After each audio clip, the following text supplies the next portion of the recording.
and welcome to Hard Talk Extra. I'm Patrick O'Connell. My guest today was born in the desert in Somalia, yet lived in the jungle of New York. Along her journey from nomad to top model, her price as a bride was 5 camels. In a bad year for fashion, she pulled in $2 million. The girl who once woke up with a lion breathing in her face was appointed a UN ambassador. What does she now think she can offer to Africa's women?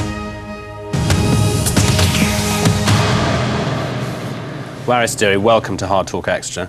Thank you for having me. Waris in Somali means desert flower. Yes. Why did you write that you fit your name and your name fits you? I say that because first of all, it was my mother named me Desert Flower. I mean Waris, which is mean desert flower, and my father named me Sophia. And they fought over it for a long time, and my mother said, "Your name fits you better than Sophia." So, and I'm also, I think, it fits me because I survived through a lot in my lifetime, and this flower mainly is really well known for that. It can stay in a mountain of desert and can survive and bloom at the same time. God knows how it survives. But, well, I've read some of your life story in 2 books, and I know what you mean about being a survivor. I hope we get to that. You also, that's your name, you have a title, UN ambassador. What does that tell us about you? Do you fit that title like you fit your name? Well, I mean, I like to think I'm ambassador for people that I care for, and people that for the for human beings more than. I don't like the name, the role. What does that mean? I just it came about just being for the UN ambassador for female genital mutilation, and I was really working for my beginning in living in New York, and I was working as trying to speak about this practice. I mean, you say beginning. I'd like, before we get to this issue, which is an issue that transfixes millions of people, to ask you about your beginning, which wasn't New York. It was a birth into a nomad family, your life looking for water. How strong are your memories of that routine, the harshness of the rigour of following water? It's very clear, and it's clear in my mind and my vision and my memories in every way. I grew up in nomad as a little girl and with my family, and our life was everyday basic, very simple, just moving around and looking for survival, whether it was food or water or whatever really we could get. Does it come to you still strongly now? Is it just a memory, or is it in your blood? It's both. It's both, and it's not really something you forget. And I don't want to forget because I have great memories and my beautiful things I can never forget, even if I tried to. You've hinted at things you don't want to forget. Are you sure, because when I've looked in your book, that you would wish you could forget the pain of female circumcision, which is now an issue that you campaign against? The pain seems extraordinary. Is the mental anguish something that still lives with you as well? Well, I mean, that's different. There's a good and the bad that happened as my childhood, and that's the one of the painful and that I would never forget. You were 5, and you begged your mother to allow you to go through a mysterious ceremony, and that's what it was. Do you regret everything that happened? No, because if you don't know something, you can't fight for. And they promote it so well as a child, and your sisters and your friends, your little friends, girls who's been through, and you're thinking, and they promote it so very well. You're thinking this you have to be part of this. Let's spool to this later, in the sense that it's now part of your adult life to work, to campaign on this issue. But I think we need to catch up with some extraordinary years, because it wasn't that made you run away. It was the fact that you were sold for 5 camels as a bride. That triggered you to run away. Well, it was one of them. It was a lot of things that I did not want to subject to it and become and accept it. But getting married and to old man that is 3 or 4 times my age older than probably my father at that time, to be married to, that was the one of the really that make me run away my whole family and almost my country. But this is sort of a really abnormal, sadly to say, it's very normal young girls and children to be to give away to old men. There was something going on in your family though, because your sister ran away as well.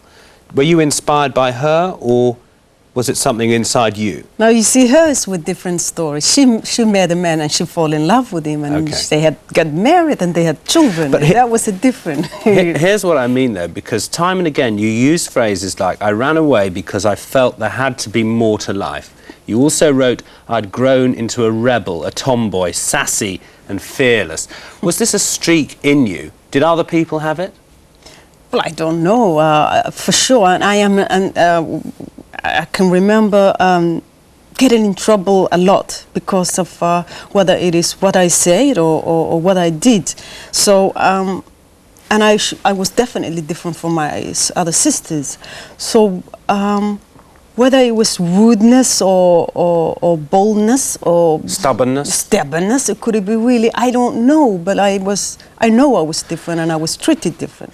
Your business, however, was so complicated. You got led to London through fate, it seems to me. Your uncle by marriage became the ambassador. You bumped into all this family. When you arrived at the age of 14 in London, the first white people you'd seen had been on the aeroplane. What was your impression of the capital of the UK? Chaos, madness. All I could see was just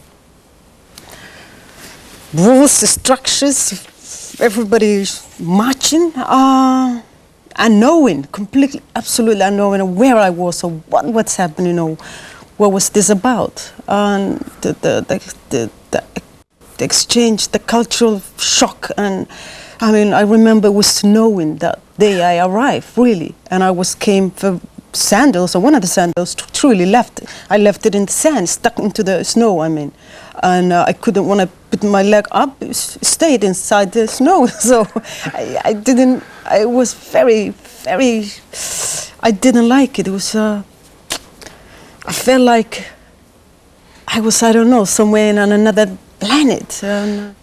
I can see now why you say Desert Flower, a survivor, is something that's sticking with you, because you've survived leaving Somalia, then you've survived your first sight of snow, but we haven't got to where you're heading, because you were, through a strange system of fate, spotted a lot by a photographer. He saw you as here's a beautiful woman, I want to take her photograph, teenage girl, but it didn't happen at once. Eventually, McDonald's, you were working, scrubbing burger grease in McDonald's, and he found you again. Do you thank McDonald's for that? No, I don't know about that. I'm not going to thank them, but I will say something about how they treat me, and they still do, and I don't really want to go, mention this, but how they treat some poor immigrants. And it's absolutely poorly how they treat that. So I will say that much about it. No, I was working at McDonald's, and a man came ordering something, and he used to keep coming back. And one day I just running into, it's all in getting a long story short, of course, in the books. But he was a photographer, and he asked me if I wanted to do some pictures. And I was unknown to what he was talking about. He wasn't spinning you along, because he led you to a life which saw you in the Pirelli calendar. You worked with Naomi Campbell. What was she like? What was that time like? Oh, she was a young herself at that time, and we have to shoot this Pirelli calendar, and we shared outside in Bath in the country, and she was a sweet little young girl, and it was okay, really. I didn't think much of it, and that was that. Because that sort of sounds pretty amazing for the rest of us, because it propelled you to New York, to the height of fashion photography. Why did your agent say that in New York you lost your way? for a time. Tyrone Barrington said that about you. Well, I don't know what he's talking about, but again, I mean, just going to New York and one city to the next, from London to New York, which is even more extreme than England, and into the fashion world of absolutely another world. It was a bit of all kind of things going on. Did you lose it a bit? I don't know, lose it. I mean, I was doing all kind of, you know, whether it was at work and doing, I mean, it was in a fashion... Premieres, parties. Premieres and all kind of thing going on. So I was, you know, when you're in the fashion, you're in it or you're out. So for a while I was in it. There was I'm trying to work out, you had a friendship with Iman. Yes, well, I wouldn't say, I mean, we worked together. But What's the kind of angle that you've both spoken about, which has to do with the difference between white models and black models? I read that a story was invented for Iman that she was an illiterate shepherdess who couldn't speak English. And in your case, you had this extraordinary story of coming from Somalia. Were you being treated very differently in New York from the white girls? When, you see, all my life, I have really experienced in so many different ways of when it comes to this black and white thing. So what was your experience in fashion, good or bad, on racism? Well, there is both. I mean, let's be realistic. There is both. There's a job site turn up, and they said, "Sorry, we're looking for a white girl. This casting's for a white girl. You're not." Because you said in a bad year you'd earn $2 million, when other girls around you were earning $8 million. Well, I haven't statistically. I have no idea who owns what, and I was just doing what my job was. And if I truly, it's not like you have a choice to say this I want to do, I don't want to do that. And when the job came, you do what you do your job. And in the height of all of this, what did it feel like in the early 90s to see, as I read you did see, a New York Times magazine article on the civil war back home in Somalia? There you were with your parties, your millions, your friends, and someone gives... steady on, I'm not sure about these millions, and if I did, I don't know what's happened. I like millions. I want it to be millions. Well, I'm sure it was millions in doing what you were doing. And then you saw Somalia on a magazine back home. What did that do to you? I mean, it was really devastating and very sad, and to see your own country going to pieces, and you know, it's really, and I couldn't do anything about it. I couldn't even go to my own country. That I wasn't allowed to go to my country because of this war again, and so it was very sad. You did, though. You did manage to go back, perhaps 10 years later. Yeah, years later. Were you looking for your family? Were you wanting to find your family, or were you wanting to find yourself a bit by going back? Well, both. I mean, mainly really to see my family and to see if they were okay and where was everybody and what was happening and who, because again, through this war and all kind of things, but not just a war, but... 1 million people fleeing your country. Fleeing and hunger and disease and war, and I mean, so much was going on that, and it's still going on, that I didn't know who would be life and who I would find and what I would find when I get there. And so that was the really, the fearful thing was just what would I find when I get there. You eventually made 2 trips, Waris, and in one of them, your father, you found him again, he said he was proud, and this made you feel very happy. But he was the same father who tried to sell you for 5 camels. Did you find it was easier to speak out about issues from afar, cultural issues that you didn't like, female circumcision? If you spoke about this, it was one thing to talk about it in New York, but when you got back home, it was very much different to look people in the eye and say you didn't agree with life. No, I wasn't afraid or fearful that I was speaking far away. It happened to be I was in America or the West. Talking about life Yeah. back home, which you wanted changed, but when you then got home, did you feel so confident to say to people, Yes. you should live your life differently? Yes, I did. And truly, I really did. And everybody was amazed, and not because they were amazed. I was talking openly about difficult things that they never had dared to speak about. But also, they were shocked that, oh, we can make this change? It's possible? Really? Can we do it? And it was both ways, give and take. It was a great experience speaking about in my country about this practice that is forbidden to speak about. And do you think anything has changed in your country? Yes, it is. It's just so much. So much has changed when it especially comes to female genital mutilation. That it's not as, we're nowhere near, but it's really reducing. Do you have any sympathy? I'm sorry to interrupt, but a sympathy for women, and there are many who've tried to put it more eloquently than me, that it is a cultural question. You despise it, but when you speak about it from the West, you're telling people what to do in another culture. Do you have sympathy for that point of view? No, because first of all, I am telling you, if you're saying I'm telling you something that is another culture, that culture, what they do is happening here too. In Europe? In Europe, in England right here, in United Kingdom, 150,000 women is being through in this country. Where are these? And so it's not, I'm telling you, yes, this problem, it is worldwide, really, mainly also. Not just an African problem, but it's also here. If it's happening here, and it's happening here, and it's happening in Europe, who on earth is compiling figures, Waris? Who do you trust to let people know the scale of this practice there is NGOs and organizations, right, people who really devote and work very hard for this.